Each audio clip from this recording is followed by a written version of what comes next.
55th Pearl of Wisdom. Unbelievable. 55 Pearls of Wisdom. And tonight, here we go. Accomplished. And Yes. 7 points still accomplished.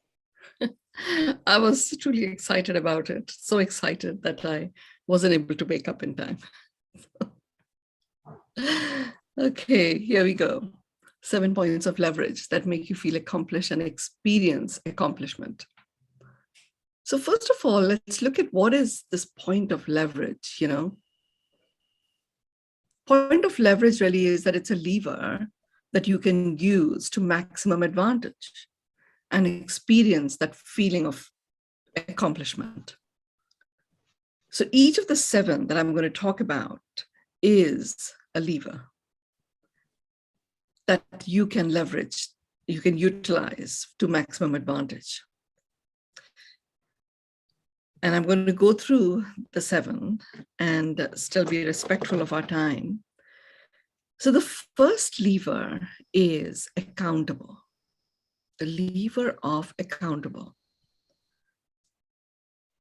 So how is that something that enables us to feel, and experience accomplishment? So first of all, just so that you understand how to work with it, with each pearl of wisdom, I talk about that each pearl is such that if you take it on, it is something that really can certainly transform your world and enable you to create a world that works for everyone. Within each pearl of wisdom, each of the ways, it's best to follow it in a sequence. And even if you don't follow it in a sequence, each of the ways is such that it's super powerful in its own right. So if you only ever dealt with accountable and using that as a lever in your life, then that by itself transforms how you show up in the world. Where you are, so what does accountable do? What accountable does is it has you be completely clear about what it is that you are declaring to be accountable for. You think about it, I can be counted on for this. So you are thinking it through. The level of clarity that you get before you're able to own up accountability is very precise. It literally, and again, it's one of those things that takes away the clutter from all directions. So for example, when I did this for myself, I looked at, okay, I have, I'm a mother, I'm a spiritual friend and a guide to many people around the world. I'm a mentor, I have my own life. I'm a sister, friend, and each one of those, I have different responsibilities, you can say. And yet when I looked at, okay, in each of those, what is it that I can be accountable for? What is it that I can count on myself? What is it I can ask them to be able to count on me for? It was a very different list. It was, in some of them were a part of the responsibility list. Accountability literally comes with it as ownership. So for example, with my son, I'm responsible for his upbringing. And what can he count on me for? He can count on me to be there for him anytime he wishes to have someone that he wishes to talk to, someone he knows is always rooting for him. I'm definitely there. I'm accountable for. He can count on me to hold the space. He can't count on me to bring up his children. He can count on me to be there, unconditionally accepting wherever they're at.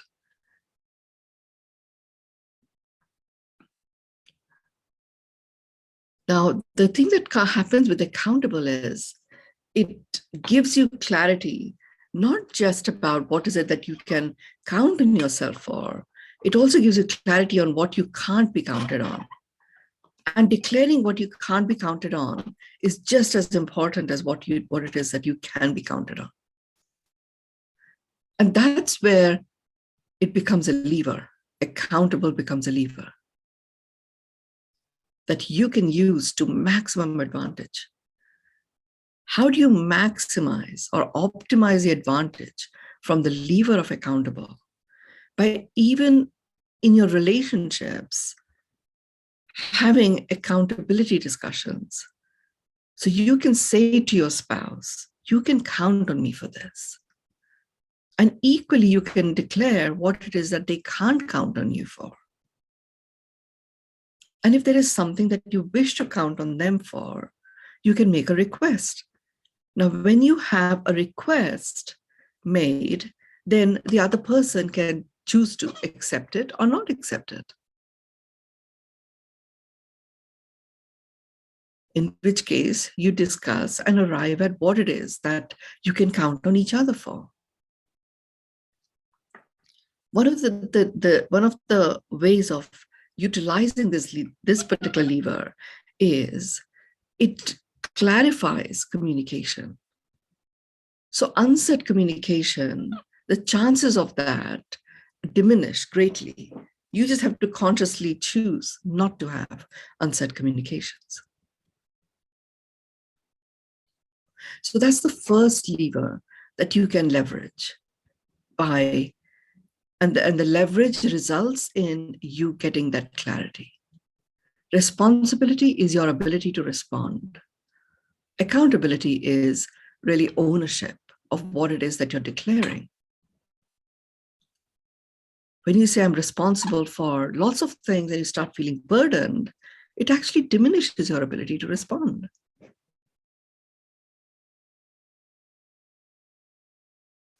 So only running your life coming from a space of these are the things I'm responsible for actually doesn't serve you very well. You just get more and more loaded and continue to diminish your ability to respond.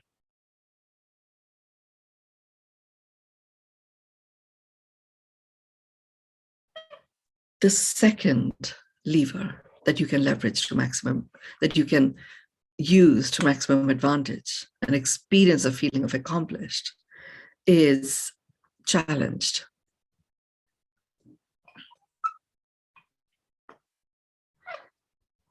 So if there is a part of your life where you experience feeling challenged, you already know that there's the sense of achievement in taking on a challenge and working with it and coming out the other side is quite something. You get a sense of accomplishment anyway.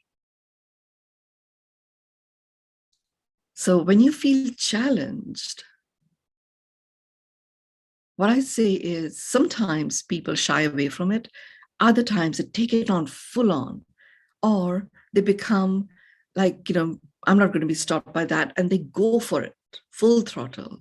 I say, but the moment you feel challenged, the way you leverage that as a lever of accomplishment is by pausing a little and looking at the nuances of the challenge. Because not, you may feel challenged about one thing. And then when you engage with the nuances, and constantly the question you're asking is, what is mine to do? Remember, I talk about the lay of the land. So you taking the lay of the land of the challenge at hand, and within that lay of the land, you choose, what is mine to do here? And what is it that requires to be done and it's not mine to do? Who am I going to make requests of?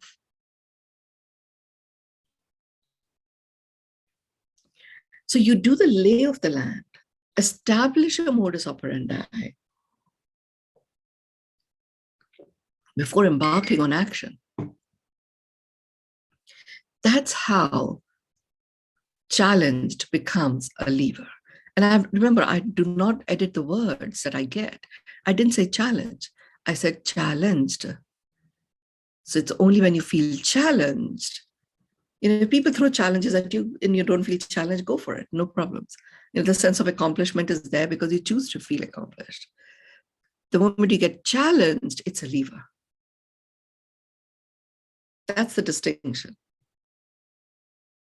The moment you get challenged, it's a lever that enables you to experience accomplishment, and you can utilize it to maximum advantage by first taking the lay of the land. Lay of the land of all of the nuances that make up this challenge, including why you feeling challenged about it. What about it is feeling like you are challenged by it? Now, when I take up challenged as a lever, I also go into what aspects of that what aspects of that am I most concerned about? What sort of feelings is it bringing up in me? And they're often feeling, if you wish to use it as a lever, then the feelings that it's bringing up that you know are to be released, it is your opportunity to say, okay, I release those feelings. If there's anything that it is stirring up in terms of old memory or old concern about something that might or might not have worked, you can release that as well. Remember, the power lies in acknowledgement. That's how you use challenge as a lever, by doing the lay of the land of the nuances of the challenge, as well as your reaction and response to it. So it becomes a lever that you can use to maximum advantage and therefore a leverage by having you acknowledge all that you have felt challenged by, all that it has got triggered, all that it has surfaced, that you no longer wish to have, you can release it. And there's a third lay of the land that you also do with this one. And the third lay of the land is really getting innovatively creative about how you are going to tackle this challenge.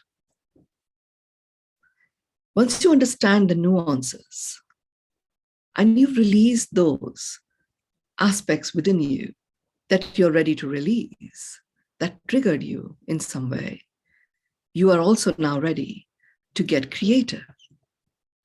Once you get creative of the different ways, that's when you go into the fourth part.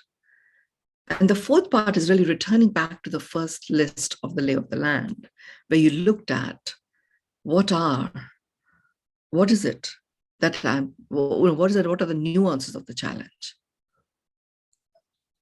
And it is at the fourth level that you actually look at of all of those nuances that you have uncovered. What is yours to do? Knowing fully well that all of those nuances require to be handled in the challenge. You now know you've released those triggers that may come in the way, and you've creatively looked at various ways in which you would tackle those nuances.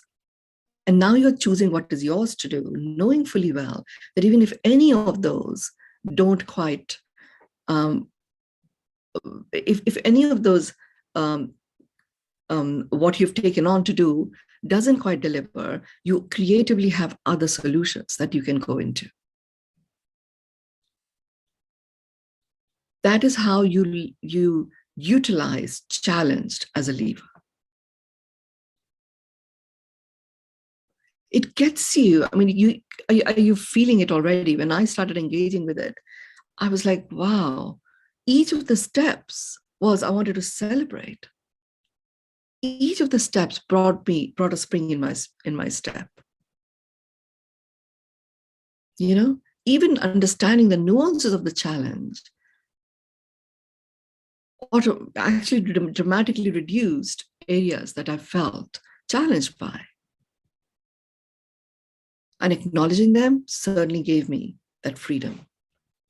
It's like the wings returned.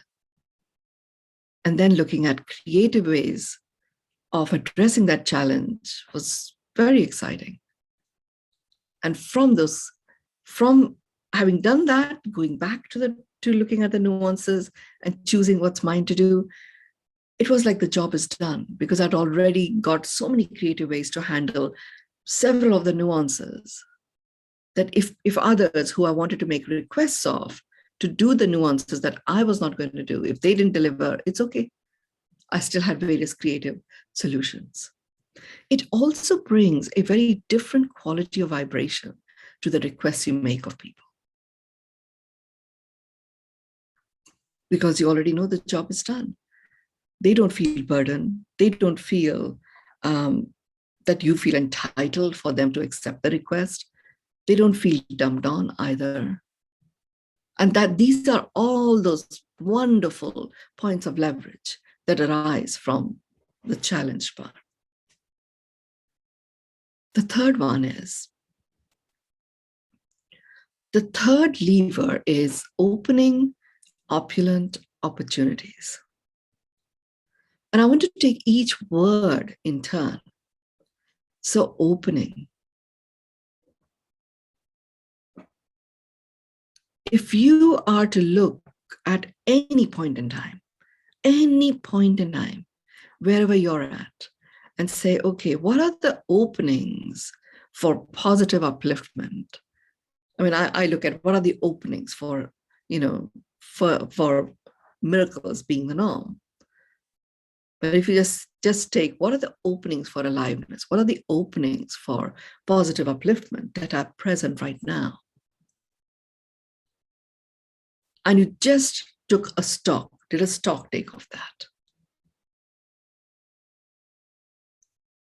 It's quite beautiful. You really get to see that life always presents you with new, wonderful openings that you can act on.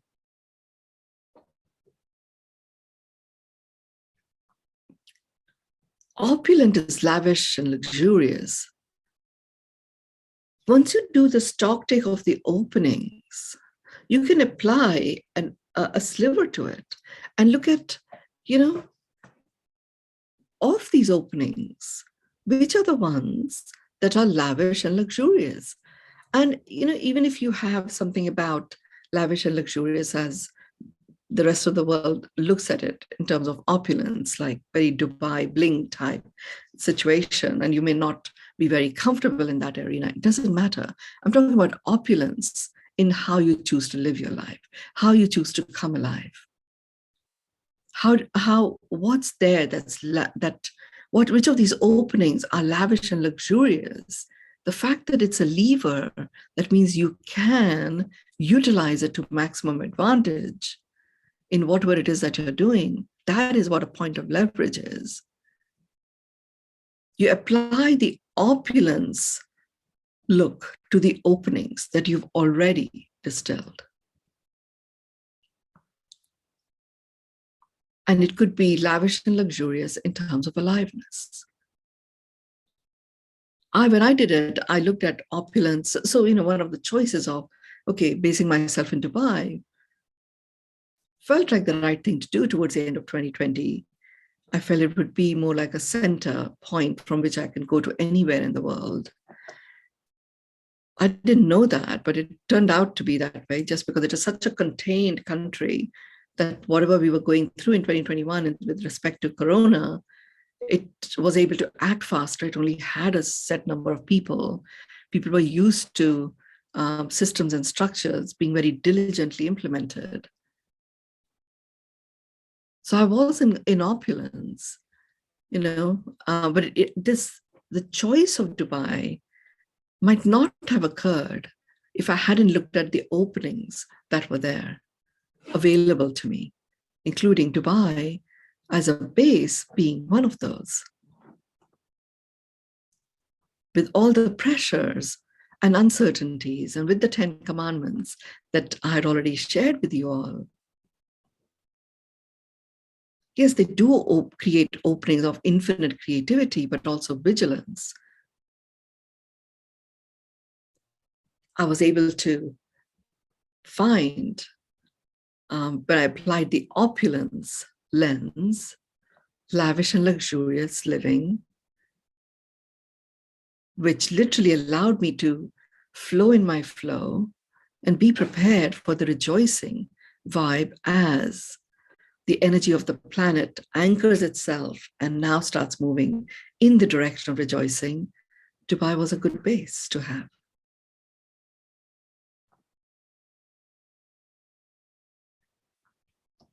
Opportunities. Yeah, it opened up a whole variety of opportunities. So by doing it in this sequence, openings, stock take off of the openings. And literally what I did was I played with this. I just went into, okay, right, I have 10 minutes. What are the openings that are available to me right now? Immediately started feeling that experience of how lavishly serviced I am by the universe, how enriched I am. And you can do this for yourself. You can then apply this, the same process, on your business, on your project. What are the openings right now? Which of these are lavish and luxurious? And from that, you then handpick the opportunities by engaging with which of these actually are opportunities that I can act upon that further my resolve. So I always look at everything in the context of humans and humanity, experiencing, expecting and accepting miracles as their norm. So that is my lens.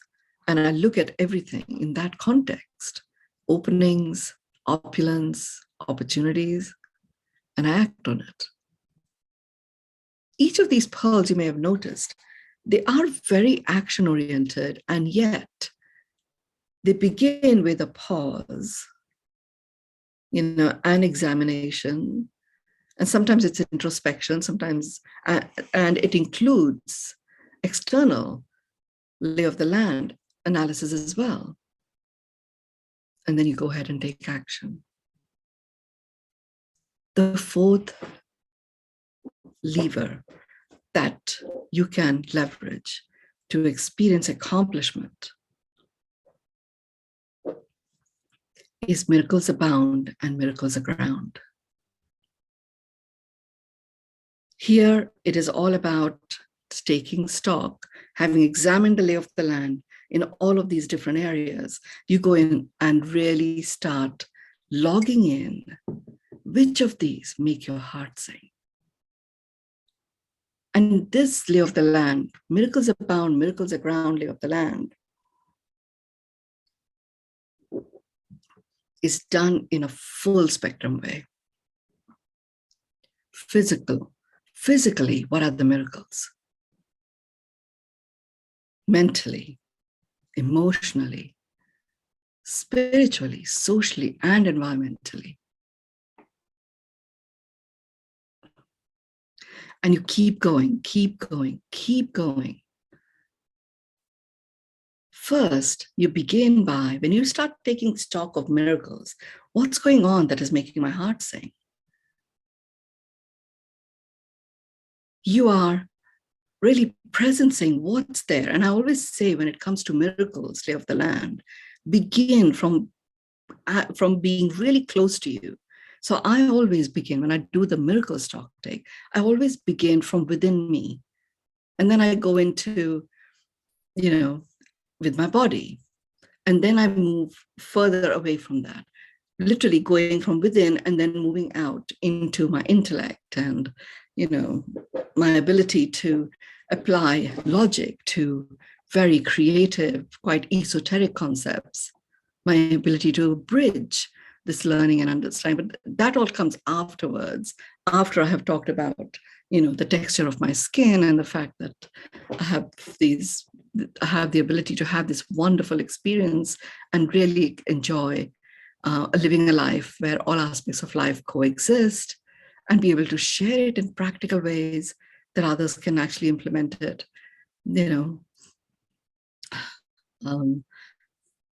the tan that I have, whatever it might be, but literally begin from literally right here. And that is where a grounding of miracles takes place. First you go, miracles abound, begin from you, go, go, go, go, go, go, go, go, go. And each step of the way, you're really going into physical, mental, emotional, spiritual, social, and environmental. And it's also grounded in reality. You can touch, feel, smell, experience it, that the grounding of miracles happens and it becomes anchored in your reality. There's a point when a grounding of miracles happens, you feel as if your core has suddenly become strong. It's like, when you start training for the first time and you're starting to tone a muscle, it hurts, it hurts, it hurts, and you cope with the pain, you know it's for the good. And there's a particular point where you just feel right. It's onwards and upwards from here. Yes, it still hurts, but the discomfort is not there, even though the hurt may be there, because you're still toning your muscle. There's a switch that takes place. That's what happened. That's where a grounding takes place. With miracles, extremely important for you to be present to the abundance of them and grounding them, for them to continue to regenerate themselves. Remember, we are utilizing the regenerative approach. Presencing, the fifth one, is presencing possibilities. That's the lever. For you to presence possibilities, you are to presence yourself. When you are presencing yourself and experiencing the fullness of your own presence, that is when possibilities start revealing themselves. It's literally like a very tightly closed, like a bud of a lily, a water lily. Many flowers, or any flower, in fact, rose, it's a tightly closed bud. And when it starts blossoming, all of these petals in exactly the perfect Fibonacci sequence start to open up, and the beauty becomes even more profound. But it all begins with you presencing yourself and then opening yourself up to presence possibilities. It's like when you presence yourself and you're able to experience the presence of you, you give permission for the presencing of possibilities. And all you have to do is to give permission to the presencing of possibilities, and the possibilities start blooming. It's an amazing blooming, and that is what leads to a blossoming experience. And that's the leverage. It's interesting, it could have just been possibilities, or just presencing. And it isn't. The lever, the point of leverage is presencing possibilities.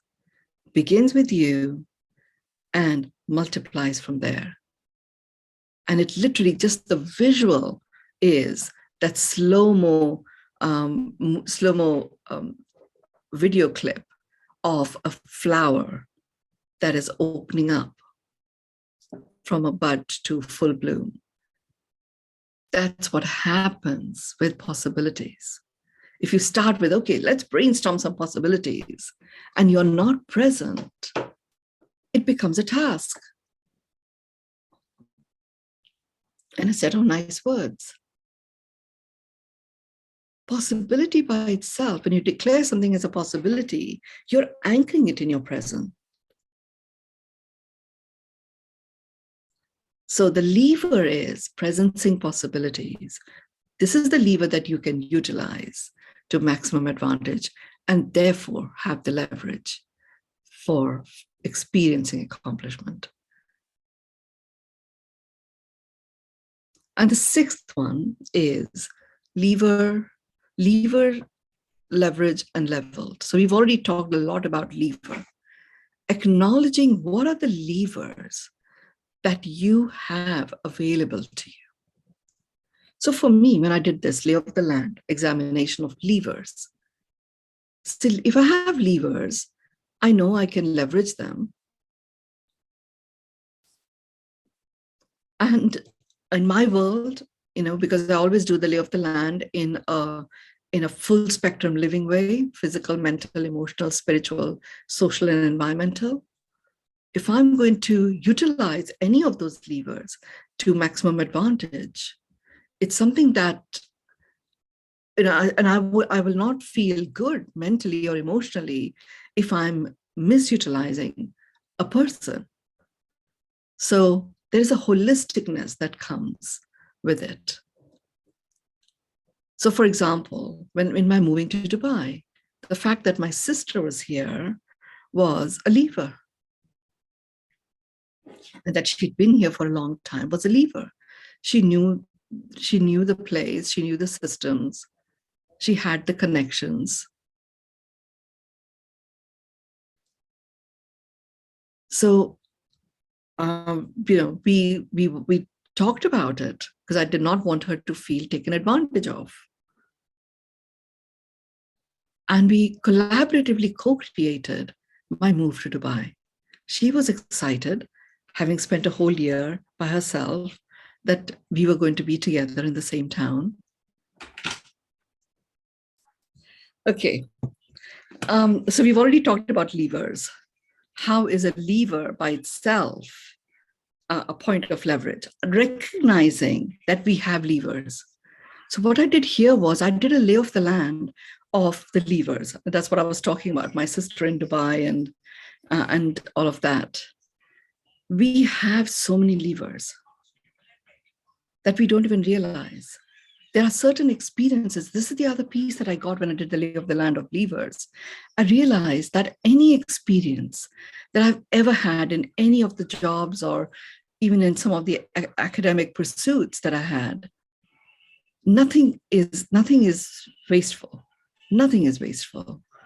It always comes up. I'm able to utilize it once I recognize it as a lever. If you don't acknowledge it as a lever, you don't even know it exists.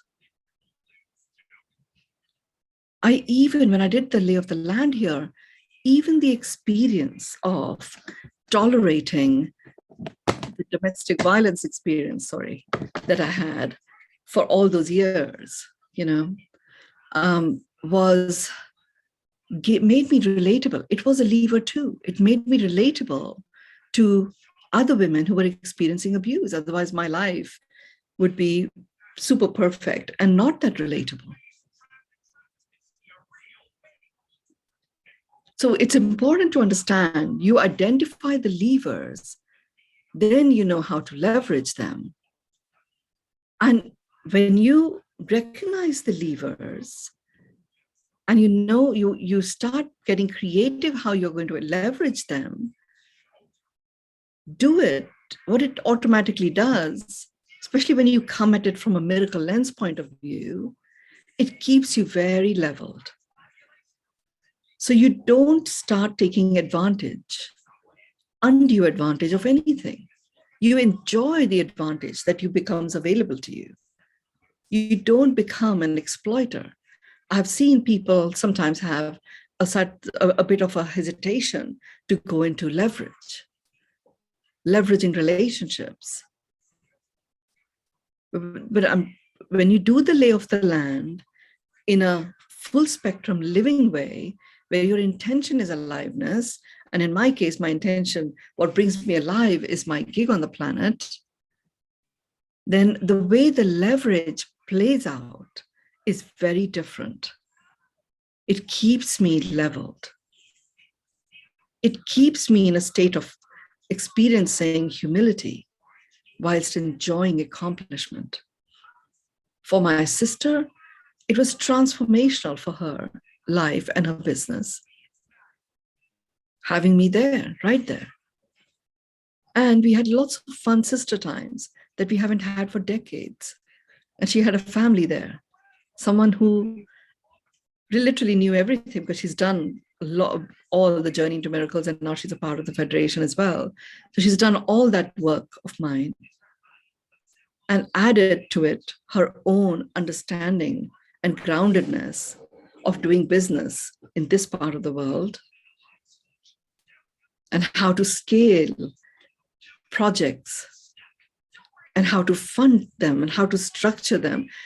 She started to see the levers that she'd already created for herself in terms of her own experience. So when I do the lay of the land, my levers include what I have access to, both in terms of experiences in life, particular skills, knowledge, wisdom that I have developed over the years, as well as people, as well as places, as well as connections.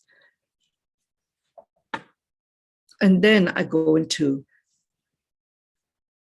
being creative about how am I going to utilize them. And then I go into keeping that stock, keeping that check, being vigilant about remaining leveled before I make the choice of any action or any conversation. This pause that each of these ways is an essential lever for you to be able to act in a level-headed way and not spin out of control and not get caught in anybody else's spins. 2020, 2021, start of 2022 has been quite a wonderful toner of this muscle, remaining level-headed, whilst leveraging and continually recognizing the levers. Just imagine how rich your life would be. The opportunities and openings that you'll always have access to if you're continually doing a lever stock take. I do it ever so often, once a quarter now. I don't do it as often as I did it in 2020. I don't need to, I feel. The seventh one is sumptuous. Now, sumptuous, when you put the miracle lens spotlight on it, it literally starts shimmering. You feel sumptuous. You feel the world is here to serve you. You feel your connections are here to serve you. You feel so special that you start feeling lit up. Your world starts shimmering. And it is your light and illumination that starts to shine through. So using sumptuous as a lever,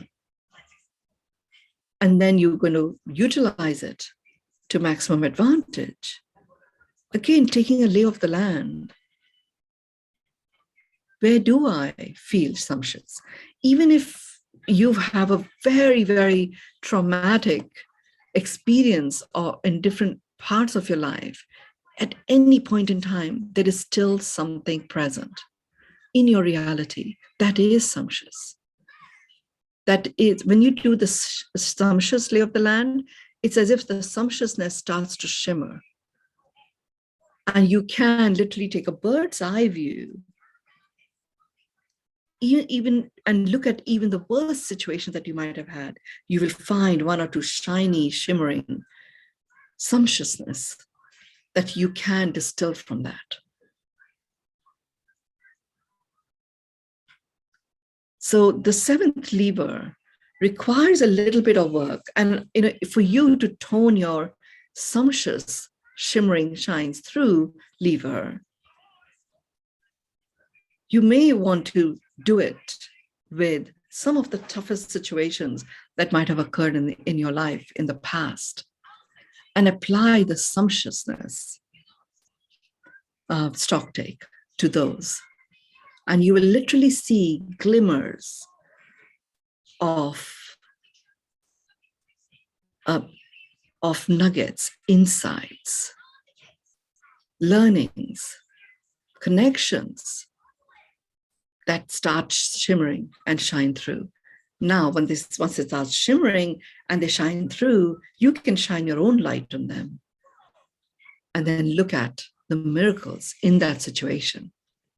And it is in this sumptuous shimmering shines through lever that I utilize this particular vibration game, looking at what are the positive aspects of having had that experience in my life. That helps with the sumptuous stock take. And then the shimmering occurs and the shining through occurs. And then I can shine my own light and multiply it from there. So these are the 7: accountable, challenged, opening opulent opportunities, miracles abound and aground, presenting possibilities, levers, leveraged, leveled, sumptuous, shimmering, shines through. With that, I bring you back, Catherine. Thank you, Mynoo. Wow. Thank you, thanking. I think we have quite a bit of lovely shimmering to do this week. And I love that reminder, Mynoo. Thank you so much. And especially taking the worst situation and bringing brightness and lightness to it. So, and that's what we were able to see with your beautiful grandson, just that little beautiful lightness coming through. Thanks for that reminder. Thank you all for your patience. We had our same number of beautiful guests here. You are all amazing. So appreciate you coming and waiting. And thank you, Mynoo, for bringing this beautiful Pearl of Wisdom to life. And we will see you right here next Thursday night. Thanks again. Yes, Love thank to all you. of you. And I deeply appreciate all of you for your patience in this surprise. Thank you. Thank you. Thank you all. Bye, everyone.